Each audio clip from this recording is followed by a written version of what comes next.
Hi, today we're going to go over basic music theory, the stuff that you would need or would be useful in a jamming context when jamming with intermediate or above musicians, so you can understand things like, hey, this is a 1-4-5 in G, or hey, this is a 2-5-1 with a pivot on the 4 in C.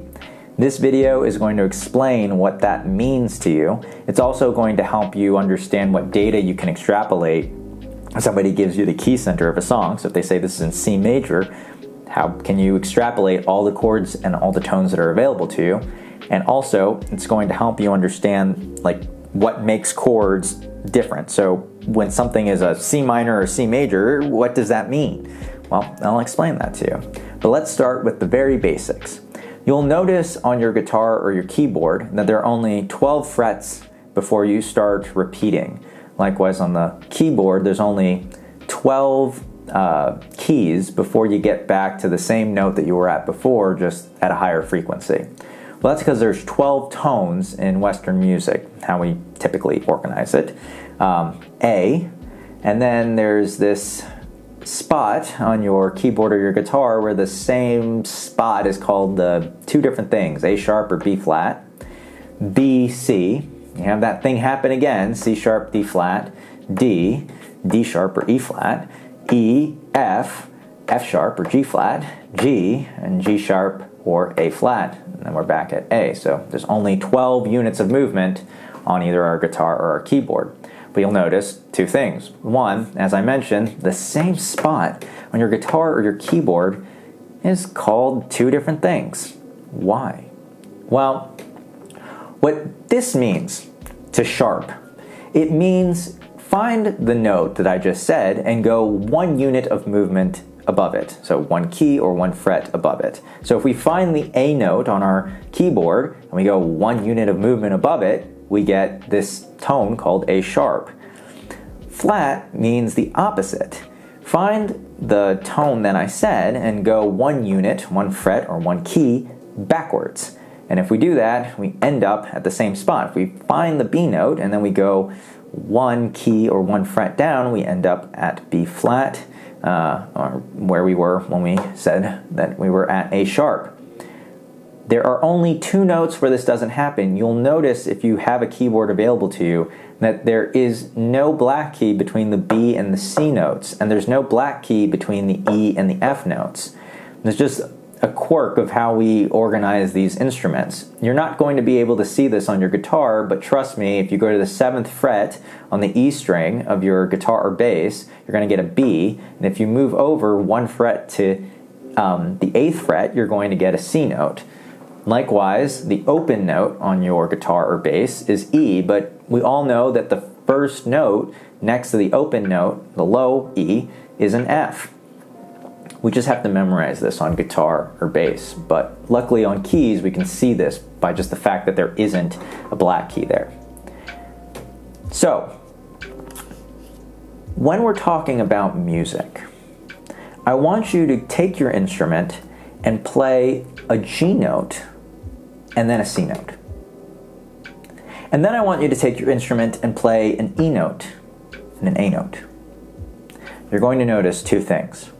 One, the distance between the G note and the C note and the E note and the A note is the same. The physical distance between the frets that make E and A, or the frets that make G and C, or the keys on your keyboard, are the same. And also, this movement between these two notes evokes a very similar feeling. It's this called a 5-1 cadence, this feeling of finality or ending and stability.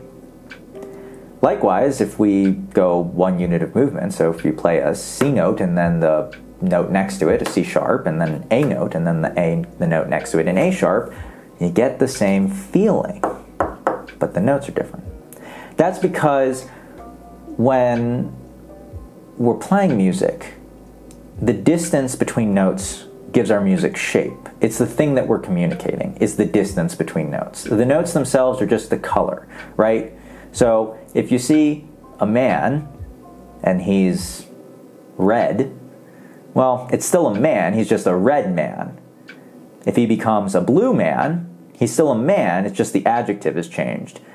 The color is like the specific notes, but the shape is like the noun. The distance between the notes is the noun.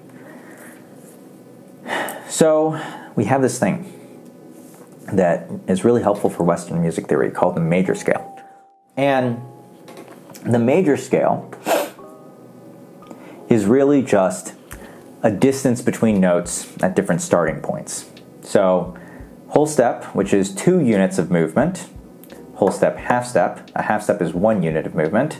Whole step, whole step, whole step, half step, right? 2 frets on our guitar or 2 keys, 2 frets on our guitar or 2 keys, 1 fret on our guitar or 1 key, etc., etc., etc. Every time you see a W, that means 2 units of movement. 2 frets or 2 keys. Every time you see an H or you hear half step, that just means 1 unit of movement.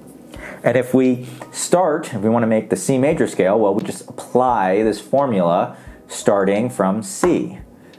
2 units of movement, D, 2 units of movement, E, 1 unit of movement, a half step, F, 2 units of movement, G, 2 units of movement, A, 2 units of movement, B, half step, C.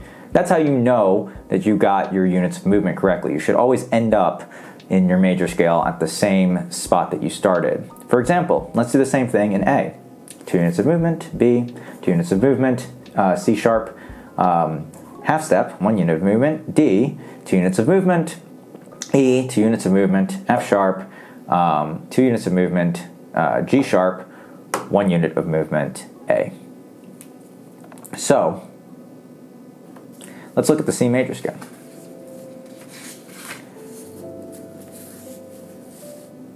This is the C major scale right here. What we extrapolated from just applying the formula I gave you of whole step, half step, whole step, whole step, whole step, half step. And we can see why music teachers love starting with the C major scale. It's really useful for showcasing music theory concepts because there's no sharps or flats, so it's not too confusing. Now, because the important thing in music is the distance between notes and not the notes themselves, musicians tend to refer to what we call scale degrees, which is the order of the notes in the major scale, rather than specific notes. So if we were talking about that specifically in C major, well, the first note in C major is C, the second note is D, so that's the 2, E, the 3, F, the 4, etc. If we did that in A major, well, the first note is A, and then the second note is B, and the third note is C sharp. But I don't want to talk about these specific notes. I want to talk about the scale degrees. And so the 3 of A is C sharp, and the 3 of C is E. So I'll just talk about the 3. That way I can talk about a concept without having to specify a key.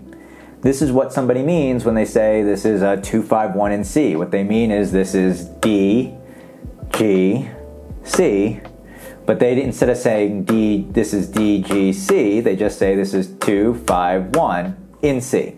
That's all that means. So can you guess what a 1-4-5 is? 1, C, 4, F, 5, G. If we were to do that in A, well, the 1 in the A major scale is A, the 4 is D, and the 5 is E. So, again, I can take the same idea of a 1-4-5 and translate it across keys. You're going to notice on your guitar that the advantage of playing guitar over piano is that you can just kind of move these shapes around because the guitar fretboard is basically an Excel sheet. And so that's also like why particularly guitarists or bassists like talking about scale degrees, because we can just change where we're at on the guitar and play the same shape and end up with the same idea. All right, so let's talk about chords though. Well, I can make chords out of the major scale by just going every other note. So let's say I want to make a C major chord, or I want to know what type of chord is available in the key of C when I start on C. Well, I have a C major because, right, every other note, C, E, G, that means that I get this chord, C, E, G, which is a C major chord. If I do that with starting from D, if I go every other note, D, F, A, I get this chord, D, F, A, which is a D minor, E, G, B, E minor, F, A, C, etc. So chords are really just either 3 or 4 tones, and you're just going every other note in the major scale, usually. Okay, so this is really cool though, because let's say I want to write a song in C. I want to write like a singer-songwriter song in C. Well, now I know all the chords available to me. C, E, G, or C major, D, F, A, E, F, G, A, B. It's probably good to start with playing around with these chords. And any other chords like A, C sharp, E, which is an A major, it's going to sound a little bit weird in this key. That's okay if you know what you're doing, but for starters, most music is just here, right? Most of the time when we're playing music, we just stick with the notes that are in the major scale of the song. So, you know, C major, we stick with C, D, E, F, G, A, B, and we just build our chords out of those tones. What's really cool, just like how, you know, the distance between notes stays the same across any major scale, the chords, the quality of the chords that are created is always consistent. So the chord created on the first scale degree of the major scale is always going to be a major chord. The chord created on the second scale degree of a major scale is always going to be minor. Third, minor. Fourth, major. Fifth, major if it's 3 tones. Dominant 7 if it's 4 tones. We'll talk about why in a second. Minor on the 6th, and half diminished regardless of whether it's 4 or 3 tones. So, what makes something major or minor? Well, we need to start looking at the distance again between the notes that make up our chords. And so we know that, for example, this is a major chord and this is a minor chord. Well, let's look at the distance between C and E. You can play it on your piano, but if we kind of just look at our collection of notes here, well, 1, 2, 3, 4 units of movement between the first 2 tones in C major, C and E. But 1, 2, 3, only 3 units of movement between the first 2 tones in a D minor chord. That's the difference. A minor chord, the first 2 tones are only 3 units of movement away, or a minor third. A major chord, it's 4 units of movement away, or a major chord. We'll notice that the units of movement between the one or the first tone in a chord and the fifth and the last tone, the third tone, is always the same up until this one called a half diminished. And I'm not going to talk about half diminished today because we don't typically use this. But every other chord, 1 through 6, it's all the same units of movement. 1, 2, 3, 4, 5, 6, 7.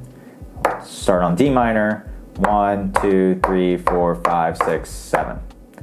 So it's really, when we say something's major, it's really only the relationship between the first and the second tones that are in the chord that we're talking about. And that's what makes something major or minor. Similarly, we have that type of dichotomy with the 7th in an extended chord, right? So the distance between C and B is larger than the distance between D and C, and so that's what makes this a major 7 and this a minor 7. Lastly, what is a dominant chord?